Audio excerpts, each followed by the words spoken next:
Okay, hello everyone. Welcome to part 3 of the guide as to how to play Civilization 1.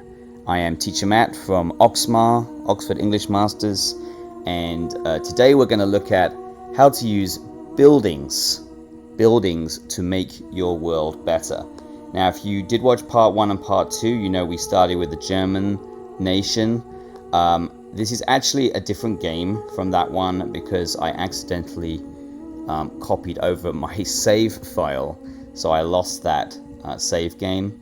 So be careful when you're saving, don't copy over your save game. But I'm still the Germans. I had a bit of a problem with the Russians. I had to fight a war. They attacked me and I defeated them, so I'm in a pretty good position now. I think maybe the Babylonians also attacked me as well, so I also had to fight them. So I'm now in a pretty good position, as you can see. But let's see now what we can do with buildings. Okay, so it is 1 AD. I have not really built many buildings yet. My populations are fairly okay and happy, but that's because I've got soldiers in my cities. So do you remember one way you can keep your people happy, as long as you are despotism, or a monarchy, or a communist government, is you can have more soldiers in your cities. So literally the soldiers are keeping the peace, kind of a national guard or a police force. So that's one way, but it's not the best way because of course soldiers do take up a certain amount of resources. I've actually changed my government to a monarchy. So when you're in monarchy or communism, each of your soldiers will take up one resource. If you're still in despotism, it's a bit better because as long as you don't have more soldiers than you have population, you don't need to pay for the soldiers. So yeah, soldiers generally speaking though do take up resources. Okay, let's look at what we can do now to make these cities better. So let's look at each city and see what it needs. Now, this city doesn't have a lot of food. So what I'm doing over here is I'm building a granary. And a granary is a building that makes it easier for you to gain population. What happens when you have a granary is that your food storage, the amount of food you need to make one population, is halved. You don't need as much food to make more population. So your population will get bigger more quickly. That's not always a good thing because when populations get big quickly, it can cause unhappiness. But if you don't have a lot of food, if your population is going up slowly, a granary might be a good idea to build. Let's look at Bonn over here. Yeah, this is another case where I've not got a lot of extra food, but the big problem here is they're not very happy. When your populations get big, your populations get unhappy. Usually after they get to about 4 people, they start to get unhappy. I guess that's like the result of overcrowding. Too many people. So I'm having to give them entertainers. You remember how to do that? We click on the map square where the farmers are, we take them away, we make them entertainers. But the problem is now that's taking away my food because my farmers are being entertainers. Oh, actually, look, I should have used this field square.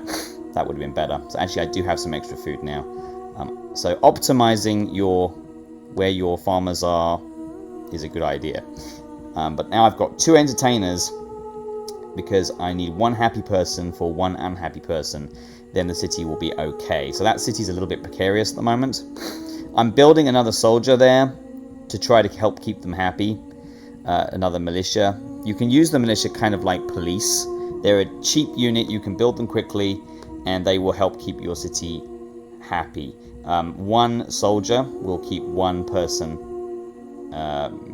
make 1 unhappy person okay. Doesn't make them happy, but it makes them okay. The blue guys, these are okay people. Remember, this doesn't work if you're a republic or a democracy, but that's something we'll learn in a future a future later lesson about the different kinds of governments. Okay, right now this city, Hamburg here, is unhappy. So I'm probably, even though I've got 4 different soldiers in here, which is really more than I want to have. So I'm going to have to take away some of their food and make an entertainer. Okay, they've still got a little bit of food, so it's okay. But what I'm building here is a marketplace. Now, marketplaces are particularly good, and I can recommend it maybe as the first building you build, because marketplaces give you some extra money, but they also give you extra luxuries. Now, 2 of these diamonds, these are luxuries here, will make 1 happy person. And so that can be a really good way to keep your people happy without building lots of soldiers. 2 luxuries, 1 happy person. Okay, if you're not sure what buildings do, by the way, you can always go to the Civilopedia at the top here. You can look at city improvements, and let's find the marketplace. Okay, a bit of background there, and you can see that luxuries and tax revenues are increased by 50%. So that's a 2-for-1 deal. That's pretty good. Remember though, to have luxuries, you have to have some luxury generation. So if you go up to game and look at your luxury rate now, right, my luxury rate at the moment is 0. Oh, that's strange that I have some luxuries in my city then. Okay, maybe it does make some luxuries even when I don't have any luxury rate. But I'm going to increase my luxuries to 30%. Okay, this is again a really good idea to do after you've kind of got to the mid-game.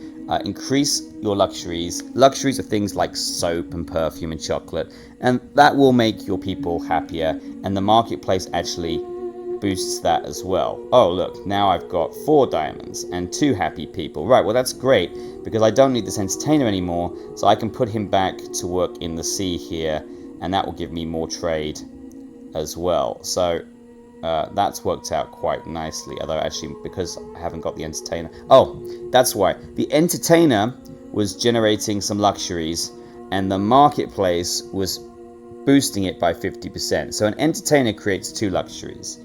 Or 1 luxury, actually, I think. Let's just test this. Let's go back and put the tax rate back, the luxury rate back down to 0, and see what happens.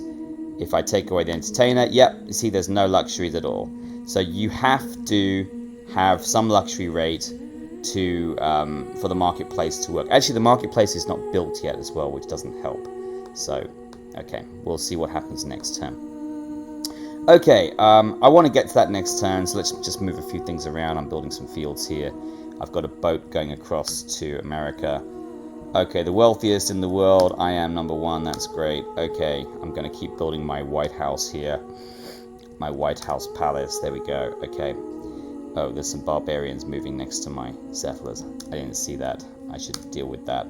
Okay, I've now got a marketplace. But again, you see, if I don't have any luxury rate, the marketplace doesn't do anything. It has increased my money a little bit, but it hasn't increased my luxuries.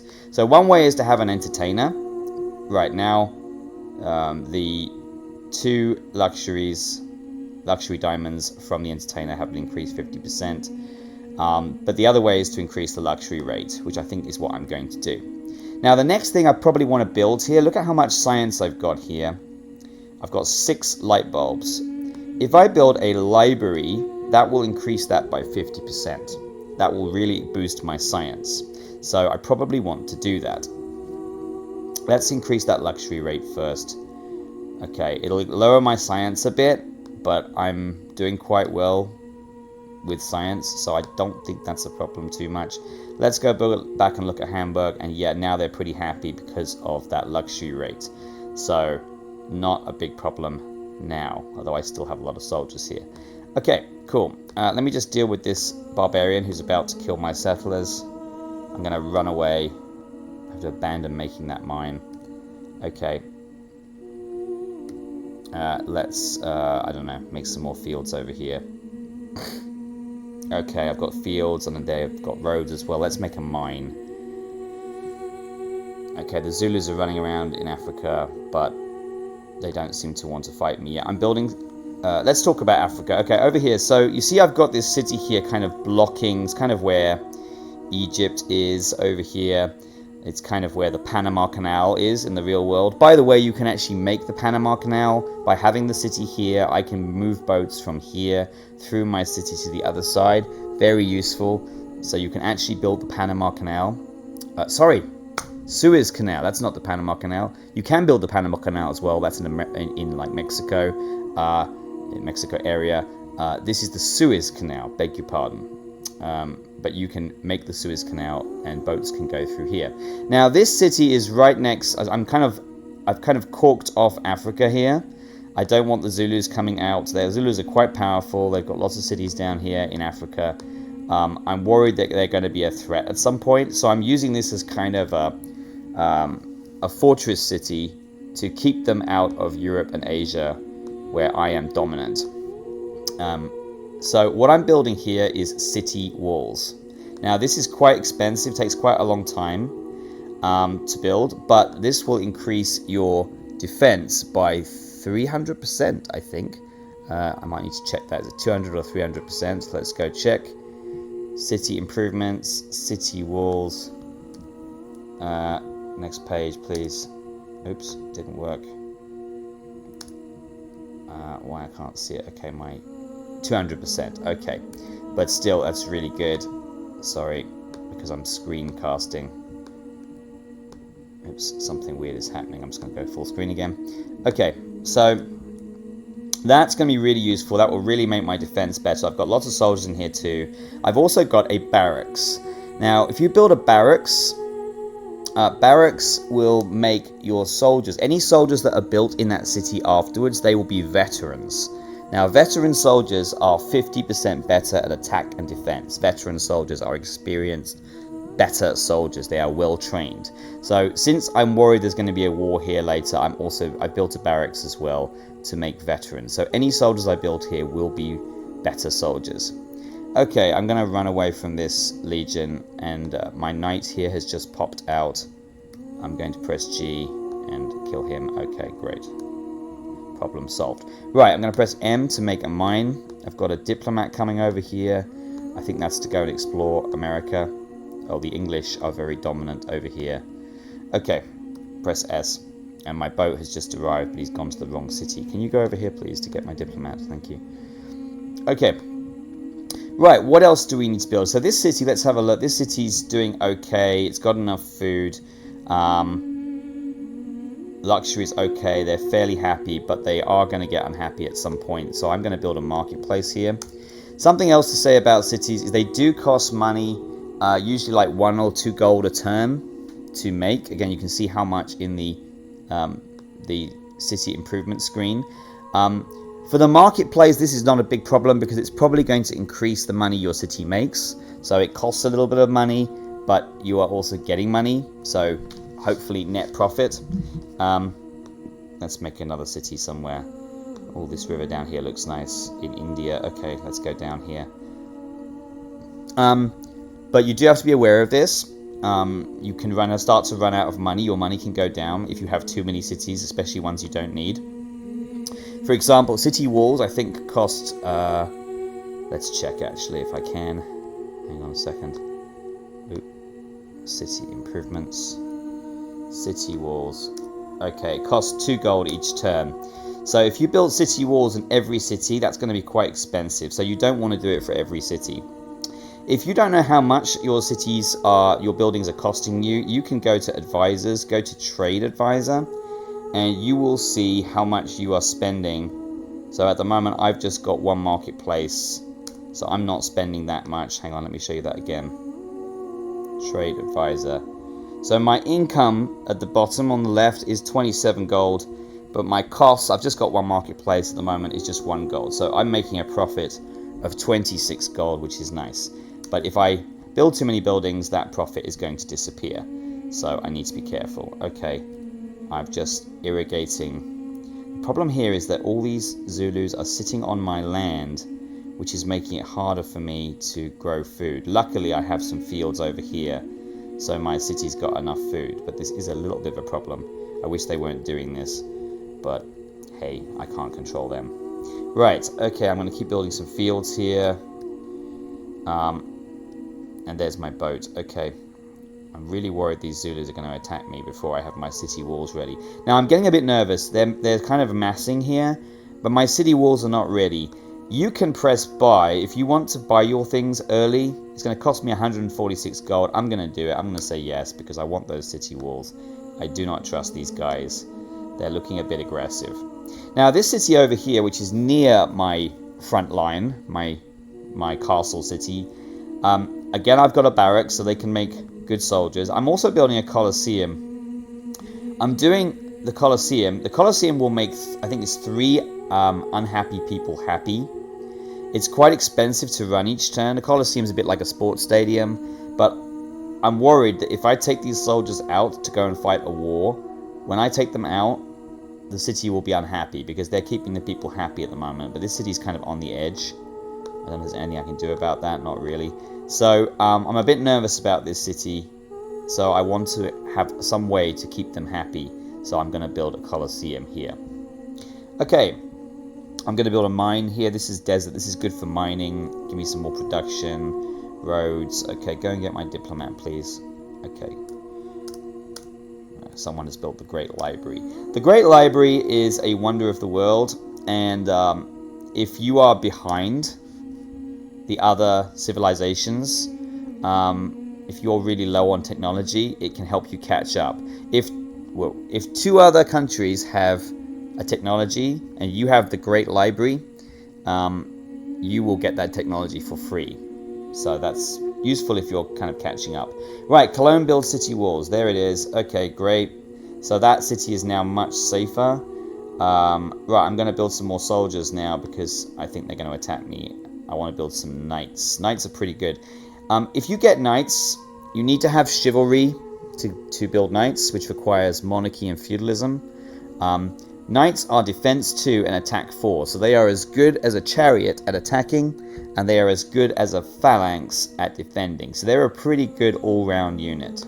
So I can highly recommend knights. They are one of the game-changing units, good at attack and defense. Okay, I've just built some settlers over here. Let's have a marketplace. So if you're not sure what to build, a marketplace is a pretty good bet. Okay, I'm still roading over here. Okay, I've got my ship here. I'm going to put a diplomat and a soldier inside. I hope taking that soldier out doesn't make my people unhappy. I'm a bit worried it's going to. Look at this army building up here. They are definitely going to do something bad soon. Right. Being a big country is really one of the best defenses against enemies attacking you. So building lots of cities is a really good idea. Okay, I've built another militia here so the people are a bit more happy. Okay, they're fairly stable now. I'm going to now try and build a marketplace to help them be happier. Ooh, they're going to do something. Okay, I'm going to build a mine over here. They're thinking about it, but they're just not sure if they should. Don't do it, guys. Right, I've now learned invention. Now, invention is a turning point in your science because it leads to some really good things like gunpowder. So getting invention, like inventing new things, is really good. Right, now I can have, let's see what kind, oh, steam engine, gunpowder. Now, I don't think I want gunpowder yet. That might seem counterintuitive, like maybe you would think I'm facing a war, I should get guns. But when you get gunpowder, the enemy goes a bit crazy because they want guns too. So I don't want to kind of provoke them yet. I'm going to try for the steam engine instead because railroads are awesome. Okay, I don't mean I just love railroads, I mean railroads in the game are awesome. Okay, I'm going to mine this hill. So when you're deciding what's going to be around your city, it's a good idea to have some food squares, some fields, but also some production squares like mines or forests. That's a good mix. Right, the Zulus want to speak to me. What's the bet they're going to start a war now? They want 300 gold. They're going to start a war. So 300 gold's a lot for me. I'm not that bothered about starting a war. I say bring it. Okay, here we go.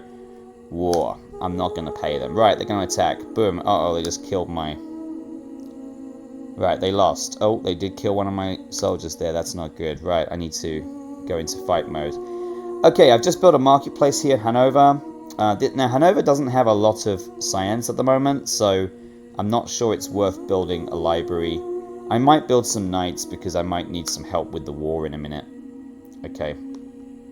So, I'm going to get some of my knights out here. My Colosseum's not ready, but I'm going to just buy it because I need it.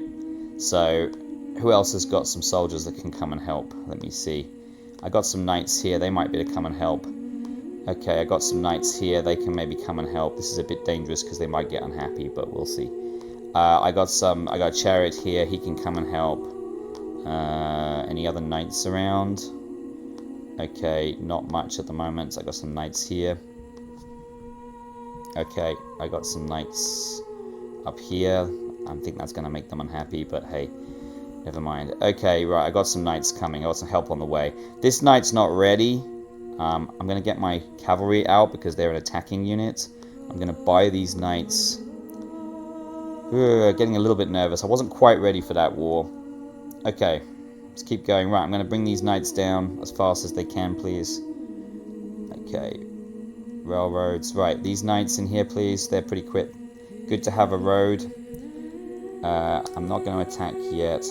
Okay, because he's a bit tired.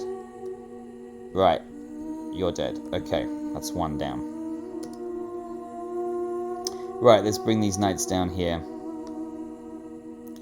Come on, knights. Okay, knights, let's go. Down you come. And a chariot. Okay, great. Oh, they just attacked and killed one of my men. So far, the city walls are working. Minsk builds Colosseum. Okay, good. They're still happy. That's great. Let's make some more knights then. Here come my knights. Come on, guys. Right, let's kill these guys. Good. Right, we're much safer now. Oh, he just died. Oh, okay, good. You see this cavalry is a veteran. It says veteran on the left, so that means he's better at fighting. Okay, Zimbabwe have made the lighthouse. Now that's another wonder of the world, the lighthouse of Alexandria, and that makes your ships faster. All your ships. So wonders of the world have kind of global effects. Okay, this city's getting unhappy. I was worried about that. Even though they have a marketplace, it can only do so much. Alright, okay. Oh, I got another city unhappy because the soldiers left. Again, I'm going to need to give them an entertainer. I'm building a marketplace here, but it's not ready yet. Okay, I'm going to put some soldiers in here. I'm not going to risk killing that guy, but we can do. Oh, I lost. He's fortified, and he's on a river, so he's got a defense bonus. Okay, right, we've cleared out the enemy. That's good. Now, if I want to stop the war, I'm probably going to have to go and take one of their cities to kind of calm them down. The danger of taking a city is that that city will not be as well defended as my fortress city, and then they might be able to take it back. And if they take my cities back, they're going to get my technology. So actually, that might not be a great idea. Maybe I'll just stay here, let the war carry on. Okay, I'm pretty safe now. Got knights coming. The knights are quite good at defense. Should be fine. Alright, I'll just carry on with what I was doing then, and pretend there is no war going on. Okay, so once again, your first buildings, marketplace for happiness, to increase your science, a library is a good idea, to make veterans for war, a barracks is a good idea. The other one we haven't talked about yet is a temple. So if you really can't make a city happy, even you've got marketplace, like here we go, we've got a marketplace, but they're still unhappy. Another way is to build a temple. So temple will make one unhappy person happy. I personally would probably prefer to just build one soldier, which will have the same effect. as the temple. The temple cost me 1 gold each turn, so it does cost something. But I suppose at least the temple doesn't take up your production, so it might be better in some situations. But I'd rather have soldiers, so personally I prefer to build more soldiers. Okay, let's keep irrigating and so forth. Roading. Okay, let's build a field to irrigation. Right, my boat has arrived in England. I want to talk to the English. They're probably going to threaten me. They want 350 gold. Now they want war. Oh, great. Okay, fine. Alright. We'll see what happens there. They seem very warlike, the English, in this game. Okay, I've built a granary. Now, do you see the granary? There's a line here. That line means that normally when you make one more person, all your food disappears. They've basically eaten all the food. But because you've got a granary, only half of it will disappear. Food storage is better. So it basically means that you will make people faster. Okay, let's have a marketplace here now. Right, I'm still irrigating and roading. Right, let's look at a few other buildings before we finish today. This is not going to be a super long class. Another thing we can do, let me see if I can find some stealing. No one is stealing, surprisingly. Why is no one stealing? That is surprising. Let's see. Okay, there's a little bit of stealing here. Okay, so cities close to your king, close to your palace, there will be less stealing. But cities that are far away from your palace, there will be more stealing. So you see this black arrow here? That means someone is stealing. There is corruption. Corruption means, maybe people in the government are stealing money. To lower that, you could build a courthouse. So a courthouse will lower that by 50%. But I only have one black arrow, one stealing here, so I don't think it's worth it. But if you had a lot of stealing happening in your city, it might be worth having a courthouse. However, when you change your governments later, if you have democracy, for example, there will be no stealing. And communism also lowers corruption as well. So you can lower this using a change in government. So you don't really have to build courthouses. I think there's better ways to get rid of the stealing. But it is an option. Okay. Okay, other wonders of the world we can talk about quickly. The pyramids. So the Great Pyramids of Egypt. They are really useful because they let you change your government even you don't have that government technology yet. So when we learn about governments later, pyramids can be really useful. The Magellan's expedition makes your boats faster. That's like a traveling around the world expedition. And the Copernicus Observatory, that increases the science in your city by, I think, 100%. So some of these wonders of the world, they affect one city. Some of them affect the whole world. Some of them affect the continent. But they all have really powerful effects. The problem is that building a wonder of the world takes a long time and needs a lot of resources. So it's quite hard to do. But when we learn about caravans in a later lesson, there is another way, a kind of a hack, a way to build wonders of the world quickly. So we'll talk more about wonders of the world in another class later. But there you go. There's a quick overview of buildings that you might want to build in the early game. Okay, there's many more choices of buildings to build in the later game, but I'm trying to also kind of teach this chronologically so you can see my progression through the game. We are still just at 260 AD, so we haven't reached the more advanced technology yet. But I am learning the steam engine now, quite early, 260 AD, so we might have railroads soon, providing I don't delete this game like I did last time. So there you go. I hope you've gained some knowledge of how to use buildings to make your cities happier, to make them get bigger more quickly, to help the science, to help you fight wars as well. Okay, but do remember that buildings do cost money. Once again, I go to my trade advisor. You see, now I'm spending 9 gold a turn because I've got 1 city wall, 2 marketplaces, 1 Colosseum. The Colosseum costs 4 gold a turn. That's really expensive. And something else as well. So and my hang on, let me go back to this, and my income is 28 gold. So my profit has now gone down to like what's that, 19 gold a turn. So it's not as good as before. So be careful that you don't run out of money. If you do run out of money, then the game will start selling your buildings automatically. So you will start to lose your buildings to pay for things. Oh, and by the way, you can sell buildings. If I don't want this marketplace anymore, I can press this red button and do you want to sell your marketplace for 80 gold? So if I don't want the building anymore, I can say yes, and I can get some money. Okay, right, that's all for today, everyone. Tune in next week. We'll talk more, I hope, about how to use diplomats and spying to make your world better, and also to fight wars in a sneaky way. It's James Bond time, people. Okay, that's all for this week. Teacher Matt from Oxmar. See you next time. Bye-bye.